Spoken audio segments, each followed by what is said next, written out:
opinions and views expressed by individuals during this broadcast are their own and may not be the opinions of this network, their group, or other organization they may be involved with.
Hey, hi, my name is John Mark, aka Sublimator Warrior, and I would like to welcome you to Smoke Signal in Tyndinaga. One dab make your whole dome drip sweat. One dab make the homies all dip set. Smoke Signals, Tyndinaga. Smoke Signals, Tyndinaga. Smoke Signals, Tyndinaga. Ooey, ooey, gooey, that's a sticky dab. Sticky dab. Might just have to put this one on Instagram. Smoke Signals, Tyndinaga. Hold it in, feel it in your wrist. Smoke Signals, Tyndinaga. Check us out in Tyndinaga. 55 Highway 49 in Tyndinaga. It's on the res, and we're open from 10 a.m. to 8 p.m. 7 days a week.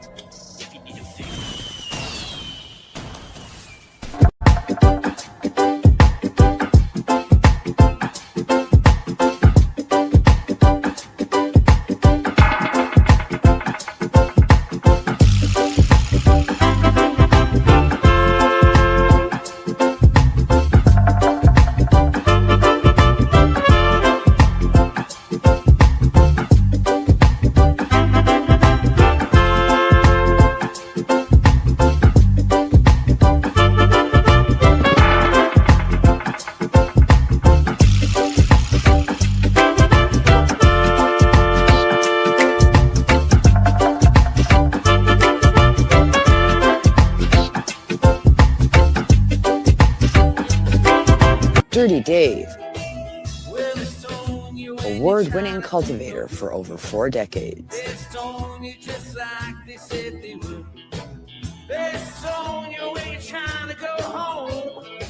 Dirty Dave, prized genetics fueled by advanced nutrients, original OG organics.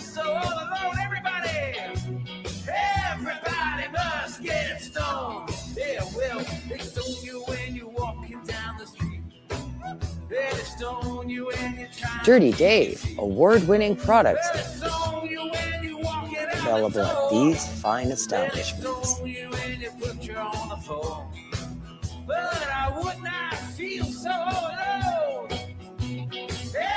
Ask your shop to carry Dirty Dave.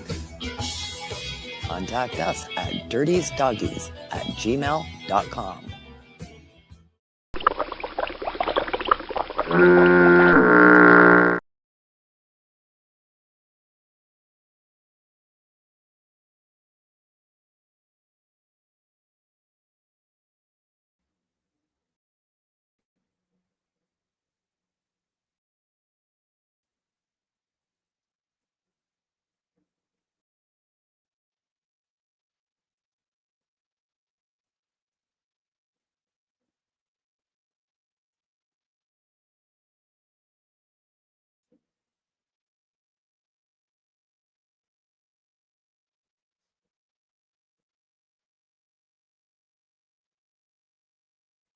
Hello, hello. I hope everybody can hear me.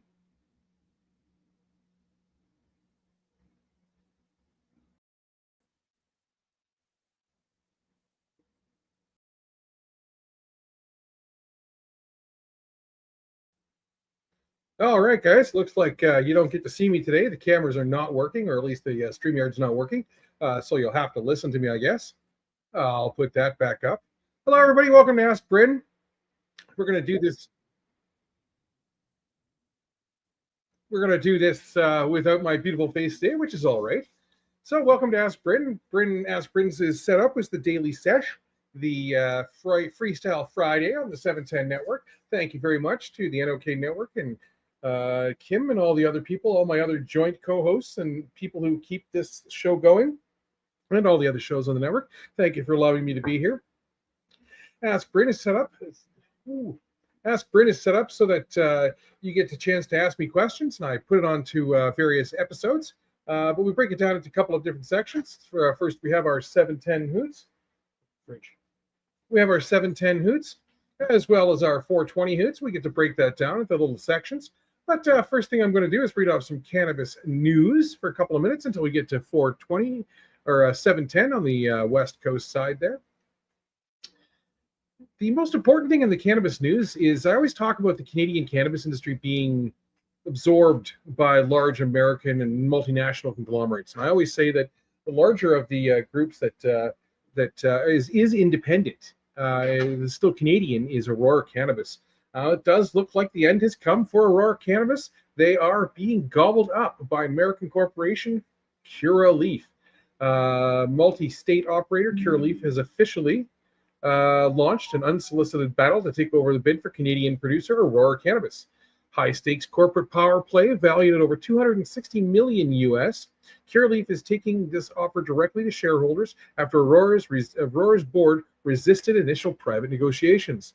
The proposal offers $4 per share, split point between 3 to 46 Curaleaf shares, and 75 cents in cash, representing about 11% premium over Aurora's pre-bid market close.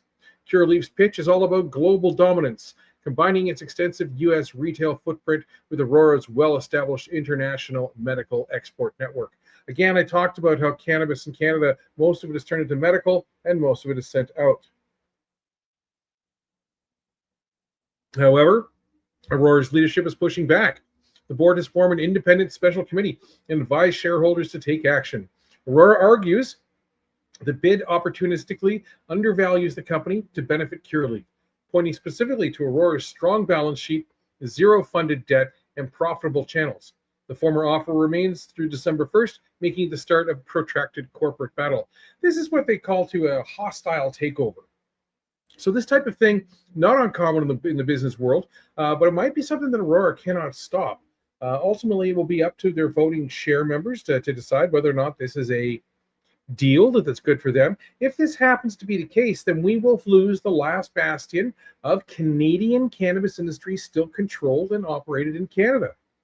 Likely it'll happen is that people will move, that the organization will move itself to the United States or to Europe to become part of the bigger global network, and we will finally see that's it. That'll be the death throw for large Canadian companies controlled by Canadians. And we've got our 710 countdown.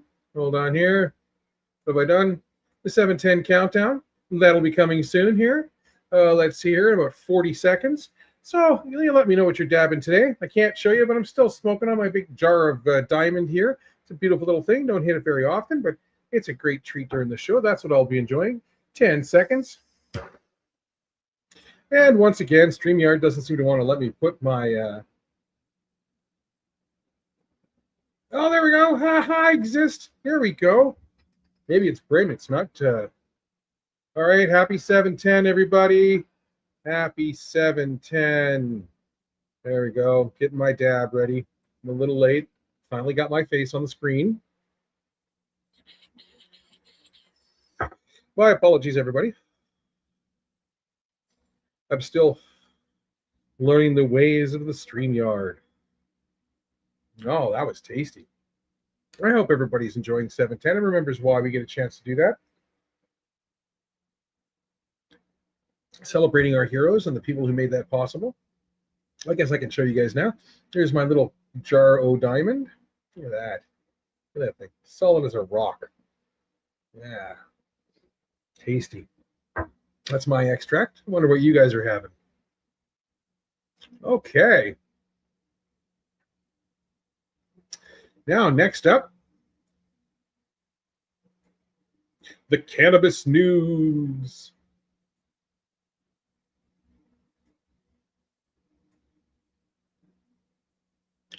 I guess that was my section on cannabis news. Let me get my shit together here. Okay, so this time, after the 710 and before the 420, I find it's cool to bring in like something kind of interesting story, something about mushrooms or cannabis or something about culture that kind of makes it a neat, interesting story. We've learned about Lilliputian mushrooms. We've learned about how Amanita muscaria, it may be responsible for, say, the way we decorate for Christmas and other types of things like that. Now, today, I want to talk about influences that brought sort of hashish culture to Europe. Always been traded, hashish, opium, things like that have always come from the east or from the south in Europe. But this is an interesting story. How Napoleon's dry Egyptian campaign accidentally sparked Europe's cannabis craze. All right. The year is 1798. When Napoleon Bonaparte sailed for Egypt in 1798 with 35,000 soldiers, he aimed to disrupt British trade routes to India and establish French dominance in the Mediterranean. His logistical masterminds, artillery, ammunition, maps, and even crops of 167 top, even a corpse of 167 top French scientists, engineers, and artists.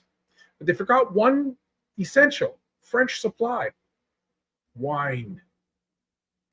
Egypt was an Ottoman territory governed by strict Islamic law, meaning owning alcohol was virtually impossible. And it was almost impossible to procure in quantity.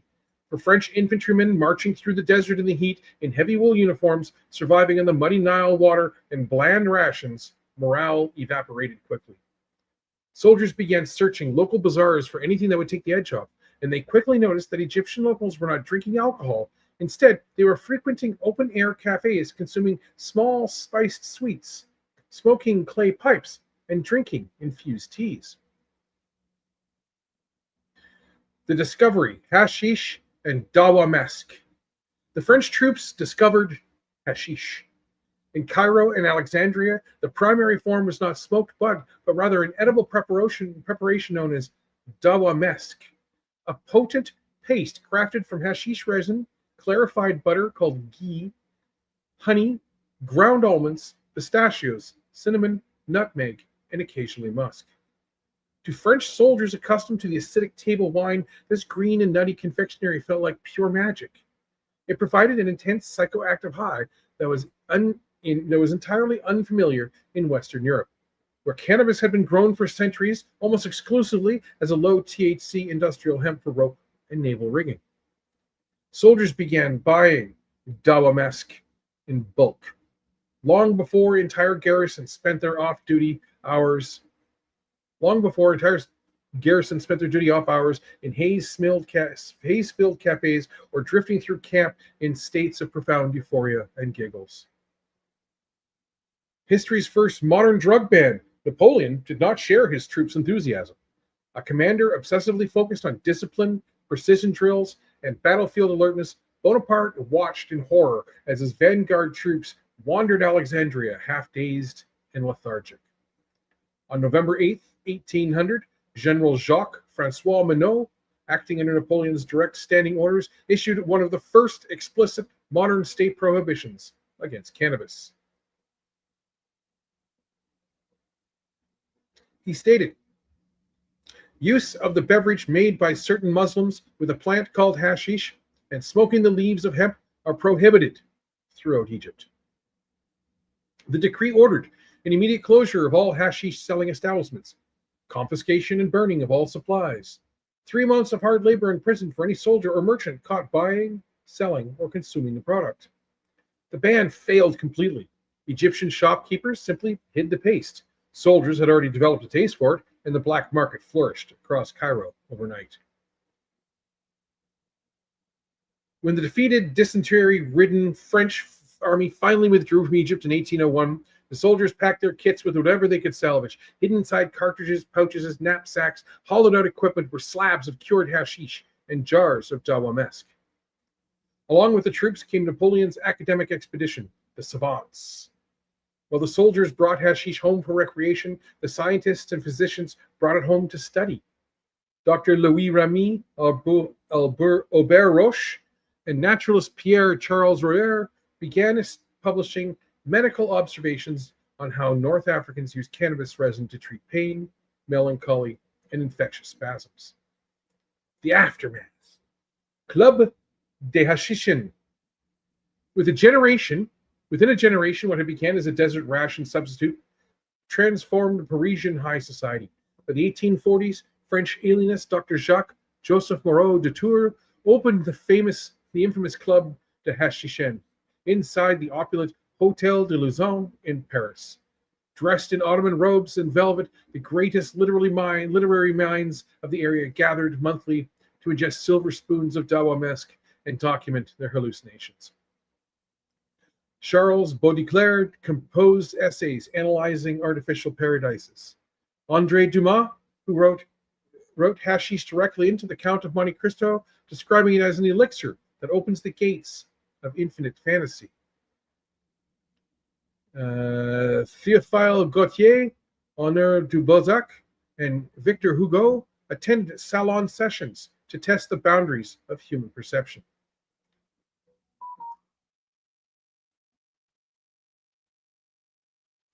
The irony here. Napoleon's 1800 crackdown was intended to restore military order, but his own army smuggled the plant straight into the heart of the Parisian bohemian culture. So, this is interesting because it addresses a type of prohibition, the first modern prohibition of hashish or cannabis in Europe. It breached the issue where different cultures handle things very differently, and the people and the reaction. So a large contingent of an invasion force from France was down there. They lost their ration, which for France would be wine. Something they were proud of, something that they could have. The same within, say, Russia, having vodka as a ration, something you're proud of. It's and it's a vice. In America they gave cigarettes as a ration, and chocolate, which was common in Europe and common in Britain. But what happened here is that the intent of the governing body was actually counteracted by the actions of the people. So because they made the prohibition, it encouraged black market and encouraged smuggling. And because of that, it became a business. And as it became a business, it became part of culture and history. And then it became embraced by the people who loved it. All right. We're 1 minute away from 4:20 on the East Coast.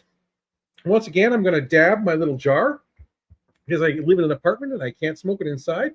Can't, at least the cannabis leaves inside. So I'm going to enjoy my little dab once again, but let me know what you're enjoying and what you're having. Hello, Willow Green. Nice to meet you. What are you having today? So we got about 30 seconds left to go down to our 420 countdown. Now, I tell everybody this every show, but I get to say it anyway again. I am the MC and host of Vancouver 420. I got to take over for the late and great Neil Magnuson. I'm part of the organizing committee. And when you get to see the event happen in place, or you see it on TV, and you hear Happy 420 in the background, that's me yelling that from the stage, celebrating our culture. 5, 4, 3, 2, 1. Happy 420 Eastie Westies. I always get that wrong. You think I'd have that right? I'm going to do my dab again here, get my little rig all set up. And remember, 420 is more than just, the time of day that we smoke weed. It's part of a celebration. Part of a celebration of freedom. Part of a celebration of success.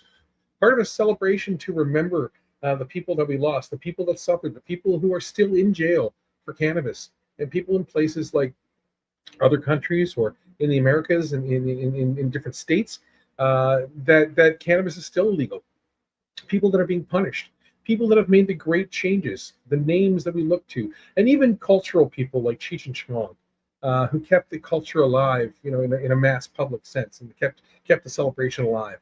So we want to make sure that we celebrate. We know why we're celebrating 710. We know why we're celebrating 420. And why do we continue to have protests and things like that? It's not a protest anymore. It's a protestival. We are celebrating our freedoms, but we're also fighting for our medical patients and fighting for more access, less regulated access. In Canada, we can grow 4 plants per household, but that's not going to necessarily be enough for everybody if you don't have a large sort of outdoor area that you can grow your 4 plants in. And we're fighting just for the general purpose of it all. There are still a lot of things that need to be addressed. There are a lot of things to celebrate, but there are a lot of things to be addressed.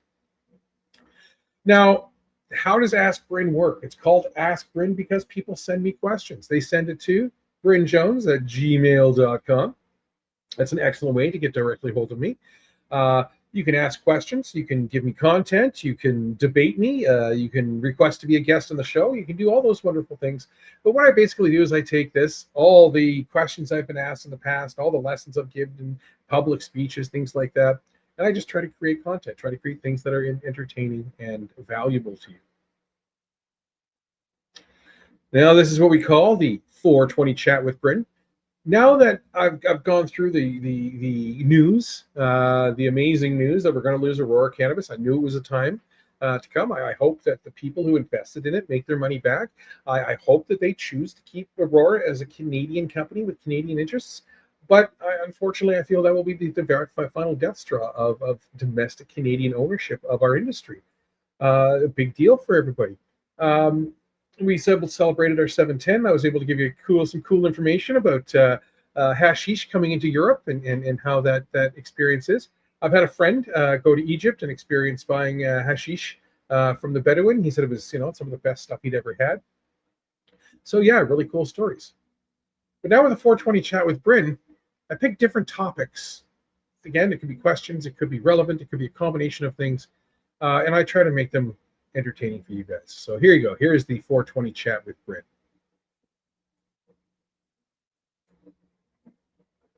For decades, the mainstream narrative has treated cannabis like a blunt instrument. Pun intended. You smoke it, you eat it, you get high, you buy a lotion because it has a green leaf on the label. But your body does not operate on marketing slogans. You have an endocannabinoid system, a master regulatory network operating in your central nervous system, your immune cells, your guts, your skin, your brain, your colon. We're going to focus on some fundamental questions. What does pharmaceutical medicine struggle so hard to replicate full plant? Why is a $60 cannabis cream on your nightstand probably failing to touch your joint pain? What is the literal neurochemistry of a green out? And how do you stop using biochemistry instead of panic? How to stop it using biochemistry instead of panic? How do you reset your CB1 receptors in as little 48 hours without spending a month in misery or what they call tolerance breaks? Let's get to the science. All right, whole plant versus single molecule, the entourage debate. Now we're talking about, say, a full spectrum extract, something like this, or an isolated compound like a CBD isolate. Let's move to the lab. Conventional pharmaceutical department has a golden rule. Find one active molecule, isolate it, synthesize it, patent it, and prescribe it with a precise dosage curve. One lock, one key. When pharmaceutical companies tried cannabis, we got drugs like synthetic delta-9, dronabinol, and marinol. On paper, it makes sense. Give a patient pure THC to stimulate appetite or stop nausea, but in clinical practice, patients hated it. Dysphoria rates were high, anxiety was common, and the therapeutic window was razor thin. But why? Because cannabis sativa plant is not a single instrument, but an entire orchestra. Back in the 1990s, Dr. Raphael Mechoulam, someone who I've met actually, and Simon Ben Shabbat coined the term entourage effect, later expanded by Dr. Ethan Russo. The premise is biological synergy. When the THC is accompanied by minor cannabinoids, such as cannabidiol, cannabigerol, and cannabichromene, better known as CBD, CBG, and CBC, its botanical synergy when combined with THC and other volatile aromatic compounds called terpenes, the compounds modify how your receptors respond. So imagine you're a CB1 or CB2 receptor just happily doing your thing, interacting with different compounds and the different endocannabinoids in your system, and something approaches.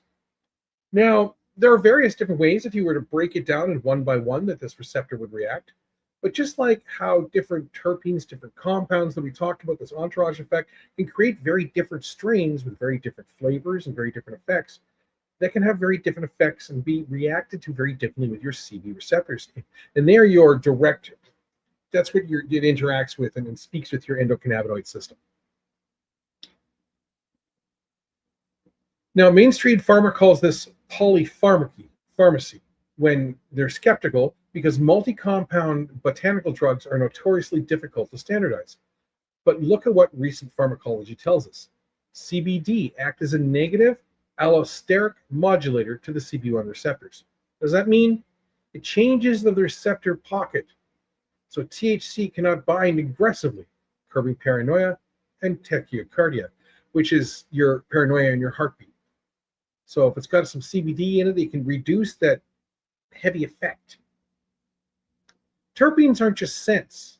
Compounds like beta-caryophyllene physically bind to CB2 receptors as dietary antagonists, while myrcene molecules modulates the membrane permanently. When you isolate THC, you strip away these natural biological brakes and steering wheels. The future of cannabis medicine isn't sterile, single module isolation. It's standardized, chemically consistent, full spectrum matrices. Now, these are all fancy words. I get that. But what are they talking about? Now, this article that I'm reading from is talking about full plant medicines and their benefits. Although I will say there is a place for isolated compounds. Oftentimes, when you're mixing cannabis into other compounds, it might not be beneficial, or you may not reach that sweet spot that you're looking for using a full spectrum compound. Maybe an isolated compound might work. For example, a Tylenol 1 with a dosage of CBD might be very effective. Yet if you were to add it with a multitude of other things, you might actually make it something very different, and the effects that you're going for might be very different. We don't know until we try. We don't know until we have those studies. But I don't think it's a one-sided argument. I think that there are two sides here that we need to understand. The skin barrier, topicals and transdermals. I've talked about this before. What's the difference between a topical and a transdermal? A topical cream, something like polysporin or even Vaseline even, you do feel it absorb into the skin, but it doesn't penetrate deeply into the skin layers. It may absorb into the skin, but your skin is fairly thick. Right? You've got some thickness to your skin. There's some layers there. If you've ever cut yourself or ever seen it, scraped yourself, or even picked a scab off and gotten it too close, and you can feel it with the raw skin, you've got these multiple layers like a tree of skin, and they protect you. And they can absorb quite a bit, moisture, things like that. But they're also designed to act like a saran wrap for the things inside of us. It's supposed to protect us from the things from reaching inside of us. So a standard topical, meaning top, might work for eczema and other types of issues, but it might not necessarily get into those areas such as arthritis in the hands and things like that. You might have some relief, but it's not actually getting into the inner joints and into the areas that are inflamed. That's when we talk about transdermals. Trans meaning through, and dermal meaning skin, so through the skin. This brings us to a point where how are these compounds interact with your tissue? Let's talk about topicals, because the retail market is full of half-truths. Now, here it is, cannabis. If you have to lie to sell your cannabis product, you're doing something wrong, or you're a shitty person. You shouldn't have to sell. My entire time I sold cannabis, I never had to lie about it. I had good quality product. I lived in BC. I had good access to it. People was consistent. If it was a little one way or the other, sometimes we would lower the price. I'm sorry, this stuff isn't as great as the other stuff, or it has a certain quality to it. So we'll give it to you for $5 an eighth cheaper, or whatever it is that we chose. We tried to be honest. We also tried to support our local growers. I hear this consistently. Bryn, I spent $80 on a cannabis rub for deep arthritis in my knee and lower back, and it didn't do anything for me. Here's why. Your skin is an evolutionary shield designed to specifically keep the outside world out. I talked about that. Your saran wrap. The outermost layer is the stratum corneum, a dense, thick brick and mortar matrix of dead keratinocytes bound by lipidal biolayers. So, the same thing that makes our hair and our nails high concentration on the outside of our skin, and a various combination of lipid layers or fat bilayers. So, layer of the protection, a layer of fat, a layer of protection, a layer of fat, a layer of protection, a layer of fat, creating the various layers of our skin. Phytocannabinoids, like CBD and THC, are highly lipophilic, meaning they love fats and hate water. When you take standard water-based creams such as beeswax balm infused with cannabis and rub it onto your knees or your skin, it binds immediately to the lipids on the top layer of your skin, the epidermis.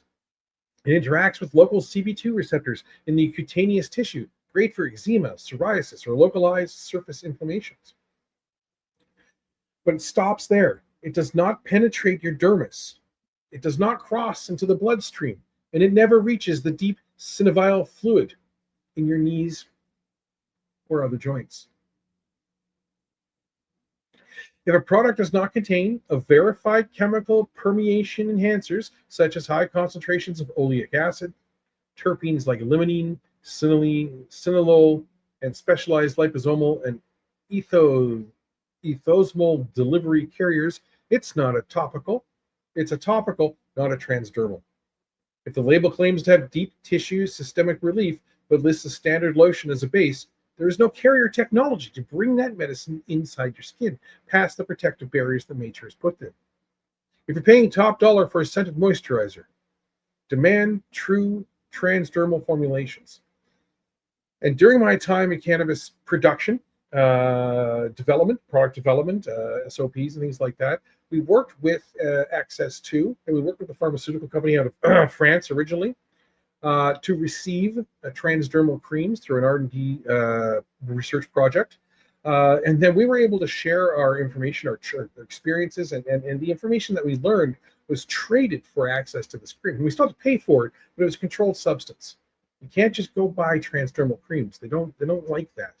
So you have to have access to it somehow. And what we did is we shared with our French partners, our Parisian partners, what we were doing, the science that we were creating, and they were often able to go and expand knowledge and creation. So in theory, my work and the work of my team is responsible for some of the medicines that you may see in France and in Germany now, and vice versa. Some of the things that you see here, due to thousands of NDAs that I've signed, I can't say, hey, we helped this company create this particular product, but I can tell you right now that a lot of the things I see in the store were things that we did help develop.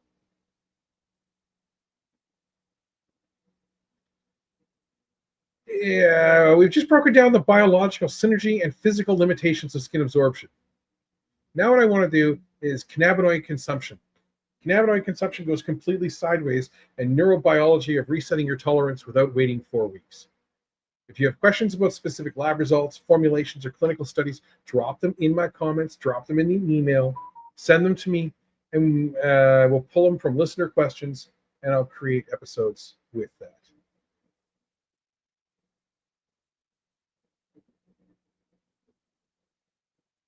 I love how I get 2 separate emails for each bill I have. I don't know how I did that. All right, let's talk about the dreaded green out. The Green Out Emergency Toolkit. Almost anyone who has experimented with potent edibles or had heavy concentrates has either experienced or witnessed somebody greening out.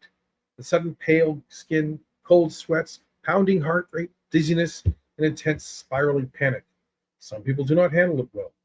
Let's demystify what is actually happening in the brain. When you ingest a excessive dose of THC, it flows to the CB1 receptors concentrated in your basal ganglia, hippocampus, and amygdala. These are all important sections in your brain that control your nervous system, your responses, and some of your natural reactions. It triggers a biphasic cardiovascular response. Peripheral vasodilation drops your blood pressure. Your blood vessels actually expand, lowering the pressure within your eye, within your body, your blood pressure, which causes a reflective surge in heart rate, causes your heart rate to go up to try to maintain that blood pressure. Your amygdala misinterprets the psychological spike and as an immediate physical threat, sending you into a fight or flight feedback loop. All of a sudden, you're panicking. I had a friend, brought his little brother over many years ago. He wanted his brother to experience cannabis for the first time in a friendly, safe environment.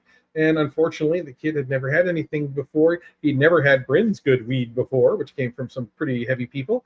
We smoked it with him, and he's like, I don't feel anything. I don't feel anything. So me and his brother turned our heads away and started focusing on a computer.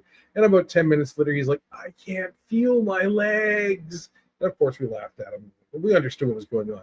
And this is exactly why he brought his brother to have this first experience with us. So he could, if he was uneasy. And for a while there, he said he didn't like it at all. But he, became a person who was very, used to cannabis. But his brother was trying to put him in a safe place so that if things were uncomfortable, then he had, he was there to protect his little brother. In some ways, I appreciate that.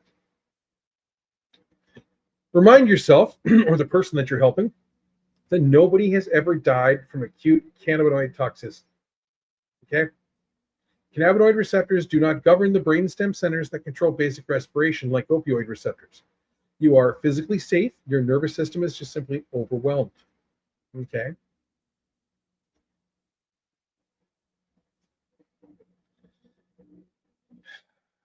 Here's a clinical toolkit. Black peppercorn, whole black peppercorns. Not crushed pepper, but whole black peppercorns. Not exactly the most pleasant thing to chew on. However, black pepper is packed with beta-caryophyllene. Now, you might notice that in some cannabis strains, you get a strong peppery flavor. That's beta-caryophyllene. It's a sesquiterpene that selectively binds to the CB2 receptors. Ingesting or crushing and inhaling the aroma helps downshift the automatic nervous system and soothe the panic reflex. Now, I was unaware that you could do it through smelling. You wouldn't want to necessarily, or accidentally inhale some of that pepper. That would probably have a detrimental effect, probably hurt quite a bit. But, being able to put, say, crushed up some fresh into a cup and kind of sniffing it like that, very much like a smelling salts kind of idea, it makes sense that would also work. I have handed people some, one at a time, black peppercorns. It does make some people puke. Sublingual CBD. If you have a high purity CBD tincture on hand, or even an isolate, put it under the tongue. Sublingual means under the tongue. As negative allosteric modulator, CBD physically reduces the binding effect of THC on the CB1 receptor, blunting the acute psychoactive effect. That's why a lot of medications will have a 50-50 dose, 1-to-1 THC to CBD, and many times, it's a 28-to-1 ratio. So 28 parts of CBD to 1 part THC. Why? In a layman's terms, we say it helps activate the THC, but that's kind of a misjudgment of what's going on there. It activates the entourage effect, changing how the endocannabinoid system is going to react with the cannabis stimulants that are being ingested, and using it to target a different level or different high, or maybe even a higher dose with a different level. The mammalian dive reflex. Splash cold water directly onto your face. Place an ice pack across the bridge of your nose and forehead. This stimulates the vagus nerve, rapidly slowing down heart rate and pulling the body out of a sympathetic overdrive. Hydrate with electrolytes. Get into a low sensory environment, and let the liver finish clearing out the metabolites. Give it time. Now we got to remember that those of us who consider ourselves stoners, or connoisseurs, if you will, have experienced this or have friends who've experienced this. This is not a new reality for a lot of people. But of course, we got to also understand that there's a lot of people who are coming to cannabis for the first time or experiencing strong cannabis for the first time. I remember when people used to come to visit me from outside of BC, came to BC, it took them like a week to acclimate. And people would tell me that, like it was the cannabis was really strong. Now, strong cannabis is available almost anywhere, at least within our country. And we're starting to see it more and more. You might not go from starting with a shitty joint you stole from your dad's stash. You might actually start dabbing or edibles at a really high dosage. And that might be your first experiences. Finally, let's address consumers and medical patients dealing with diminishing returns of tolerance. When you repeatedly expose your brain to high levels of exogenous THC, your neurons protect themselves by overexcitation through a biological mechanism called receptor internalization and downregulation. Your brain literally pulls receptors off the outer cell wall membrane and brings them inside where the THC cannot touch them. Now, imagine this is a molecule or a part of the system that is got the receptors on it. You have all these beautiful CB receptors. All these beautiful CB receptors. And you're just stimulating them and stimulating them and stimulating them. Now the body will start to say, hey, okay, well, hello, James. The body will start to say, hey, you want to know what? That's a lot. I don't need to access that a lot much. But for some reason, the environment has changed, and there is a lot of it. So I'm going to pull in some of those receptors so that there's only a few left. Same amount of excitement, less receptors to be able to interact with. Ergo, it takes more cannabis to reach that same effect because it's being... And then even some extreme cases, people have told me, well, I don't get high anymore. That's because you've literally closed that receptor off. What happens during your tolerance breaks is those receptors start to pop back up again. The result, you consume twice as much product for feel half the therapeutic benefit. People may think the fix is grueling 30-day T break or tolerance break, but a human PET scan imaging studies demonstrate something remarkable. The CB1 receptor density begins significant upregulation within 48 hours of abstinence. What they're saying is that the receptor cluster within 48 hours starts to rapidly regrow the receptors, the receptor nodules. Here's how a structured 48-hour neuro reset protocol would work. From 0 to 48 hours, the washout, complete cessation of intoxicating THC to manage sleep disruptions or rebound anxiety without triggering CBD1 desensitization. Rely on non-intoxicating support, isolated CBD, CBG, or magnesium glycinate. I'll have to look into that one. Magnesium glycinate. Interesting.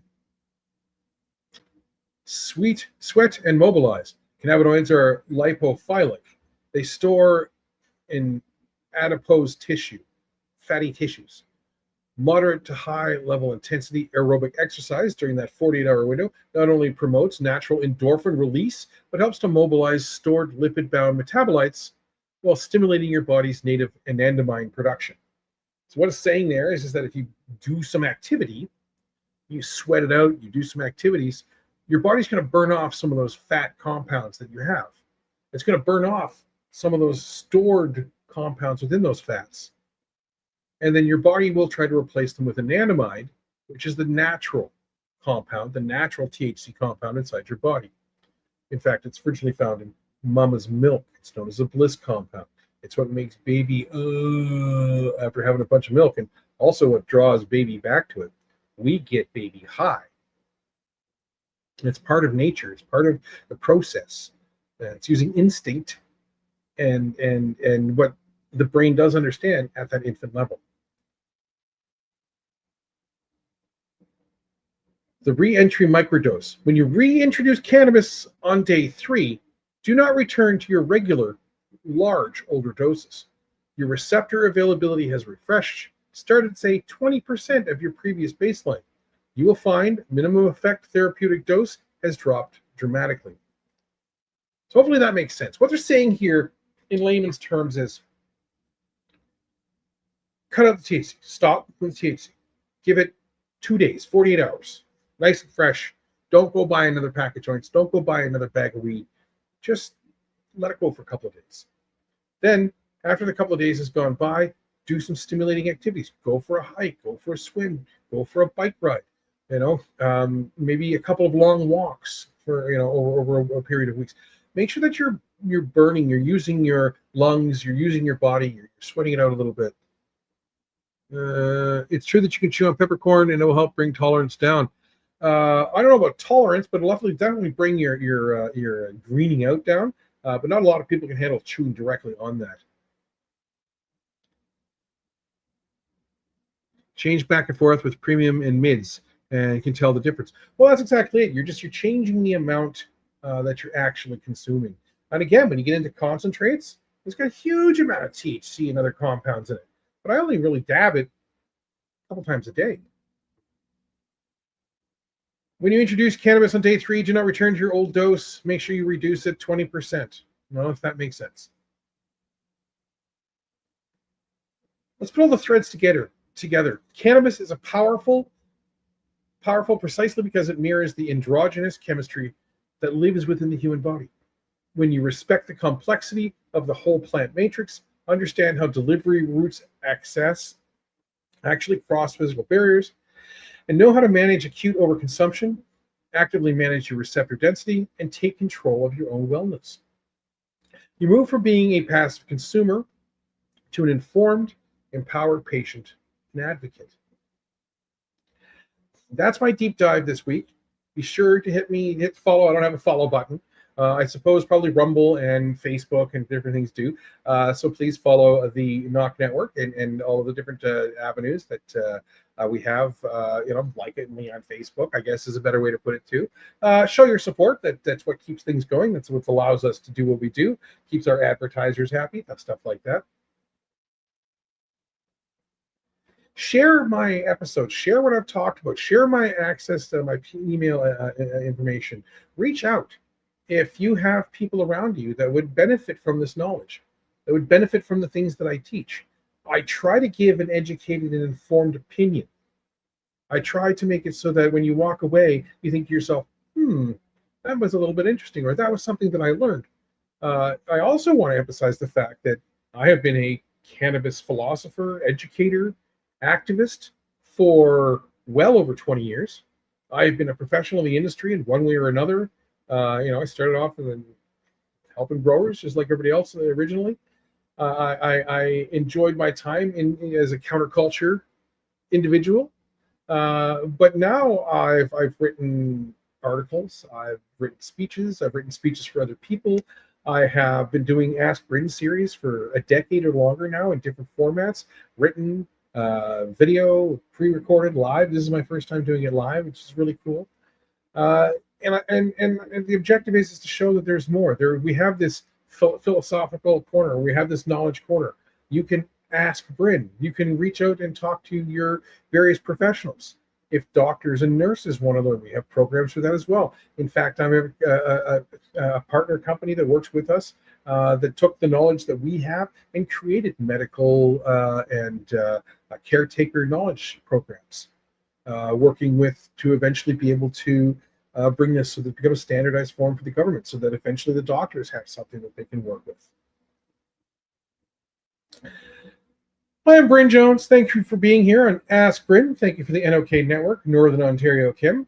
Thank you for the IWK Sesh for allowing me to be here. I'm the joint host, the Friday joint host. Thank you to all my other joint hosts and all the people who keep the shows and keep the network going. Thank you to everybody who participated in the Stoner Games Cup and the event up at the farm up in Northern Ontario. We look forward to this. I look forward to seeing, hopefully being at the event next year. I got to judge it. I look forward to seeing many people come down and see us at 420 in Vancouver, or at least share the social media as it goes on. We've got an amazing artist coming in. I can't say who, but a major entertainment person is coming in to join us. So we're going to have actual booths and stuff like that, more of what you would imagine of 420. We're going to move away from just having sort of the cannabis specialists. When I did Vancouver 2020 or 420 2023, one of the big things was that we wanted to have cultural vendors, and we did a great job. It was more like a festival than it was more like a single smoke-out protest. However, we are still going to have our protesters. We're still going to have our people speaking. I will be giving my opinions and points, just like I get to do an Aspirin, but all day throughout the stage. We'll have entertainment. We'll have our 420 smokeout, which is a celebration of peace, a celebration of partnership and brotherhood and sisterhood, and everybody else. You know, I'll include everybody in that. But we want to make sure that the support continues. The only way that shows like Aspirin, that shows like the other shows on the NOK network or any of the other networks that work in this sort of field, the only way that we can continue to exist is with your support. It's about you, the followers, the people, the ones who make it happen, the people who comment live, the people who comment afterwards, the emails that we get, the responses. And, you know, they don't even have to be support. They could be constructive questions, criticism. Don't attack us. We're not looking for that type of thing. But we also want to say the doors aren't closed. I recently had an experience where I was working with a group, and several people of that group decided that because of my work in the cannabis industry, because of my public image in the cannabis industry, that I was a lesser person, that I was not to be included into the decisions of the greater society. Fuck you. I stepped away because ultimately I'm not going to have that argument, but it goes to show that there's still a lot of stigma, still a lot of shit going on. When it came to the group that I was working with, I was actually one of the more experienced people with the area that I was working with, the type of work that I was doing, and the group, several people in this group felt it was more important to create their own isolated little group, which their intent is for society as a whole. But that means society as a whole without brand. So boo to you guys, but that doesn't change that I'm going to do anything. I'm not going to change my cannabis activism. I'm not going to change my education. I'm not going to change or hide what I've created because one, they knew in the first place, and two, now that they feel that they're making some successes, they wanted to cause an issue. So I, as a friend of mine said, I did the classy move. I stepped away. I didn't fight. I didn't argue because the time will come. The time will come. And people who want to isolate like that will fail. They will become just like all the other people and politicians and people in power that we look up to or make decisions for us. And it doesn't matter if it's teachers, educators, medical people, law people who work with laws. It doesn't matter whom it is. We should never, ever, ever have this isolation and segregation. And that's one of the things that I want to make sure we don't lose in the cannabis industry. Cannabis has always been very inclusive. I've met people from different walks of life. I've met different people from economic backgrounds. I've met people from different cultures. All because we had this inclusiveness. We were all proverbial stoners, lovers of the plant. And I learned from them, and they learned from me.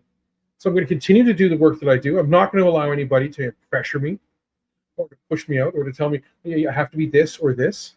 No, because I'm actually both. It's your loss, not mine. And it's society's loss, not because you've lost me, but because you have become just like every other person who you told us you were standing up against. And make that a lesson. Teach our children right. Make sure that this is proper. Cannabis doesn't need to be the devil's lettuce. It doesn't need to be a bad vice. It might actually be something enlightening. It might actually be something that brings someone to a different level. There are many things out there that we can say that way, but how many things can we say have such minimal side effects and health effects? I'm not saying cannabis is the panacea that is going to cure everything. I'm not saying that cannabis is good for everyone. But what I am saying is of the vices that we have, it's the one that's going to cause the least amount of harm. So remember to stand up for what you believe in. Don't let people step on you or force your opinions or change who you are over your beliefs. And I'm not talking about beliefs that segregate other people. I'm talking about beliefs like I have about unity, about community, and how the effects have when we start to separate certain people because of our opinions or our beliefs. That's exactly what happened. Now, I'm not going to, dwell on the fact. I'm upset. I'm disappointed. It just goes to show the characters of certain people. So make sure you're not those people. Make sure you're good people. Make sure you continue to support us here at the NOK Network. Make sure you continue to support your local cannabis markets and producers, even if they aren't of the regulated realm. Support your local cannabis dispensaries if that's what you feel most comfortable with. I'm not telling anybody's bad because they're going to any place. I'm telling you to support and love thy neighbor. All right, guys. Thank you very much. This was Ask Bryn. I will see you next Friday. Same bat time, same bat channel.